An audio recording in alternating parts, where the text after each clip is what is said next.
Afternoon cutters. This is John again with a quick answer to a question. Where are curved shears made? How are they made? And is there anything I need to know about them? Here is something that a lot of people don't know about curved shears. All shears are made flat.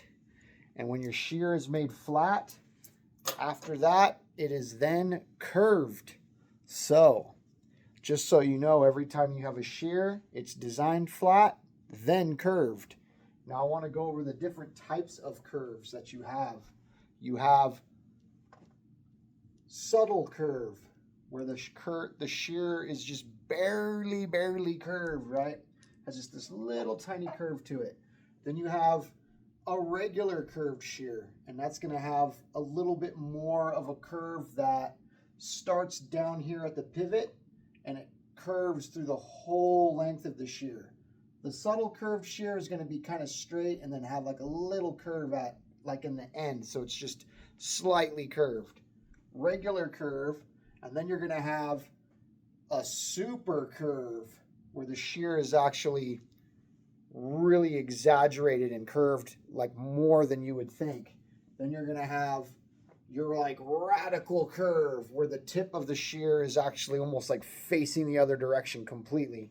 And now what I wanted to show you is when your shear is made flat, right? It's just a flat shear, and so it has a tension to it. And so when you open your shear to set your tension, you let it drop and it stops. Well, a curved shear, the tension actually gets really tight towards where the curve starts and at the tip, like a lot. So when you're setting the tension on a curved shear, you want to make sure that when you drop that shear, it doesn't start to stop down here where the curve starts. Because if you do that, when the curved shear actually starts going to the very tip, it's going to get like really tight.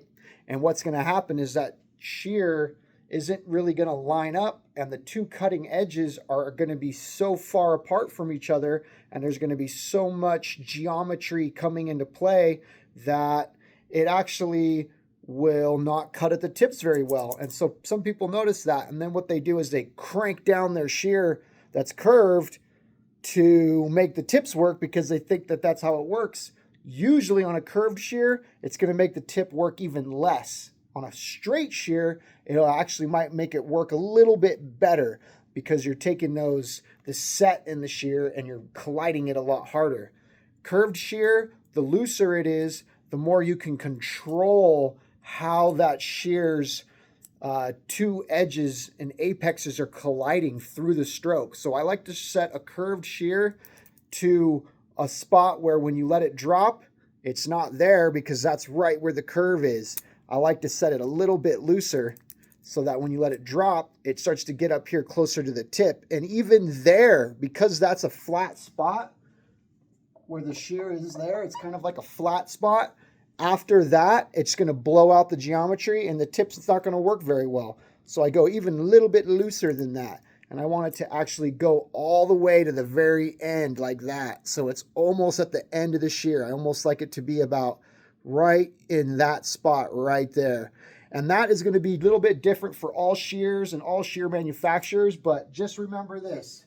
All shears are made flat, then they're bent, and then the geometry of how those shears collide and how they cut is going to change. And every time they get sharpened, they're going to remove that ride line. And I hope you watched my bevel video where I explain ride lines. And so on your curved shear, make sure that your tension's a little bit looser down where the tension system is, and then the tightness actually kicks in and stops that shear from falling at the very tip or just a little bit away from the tip, right where that curve starts to exaggerate and actually happens.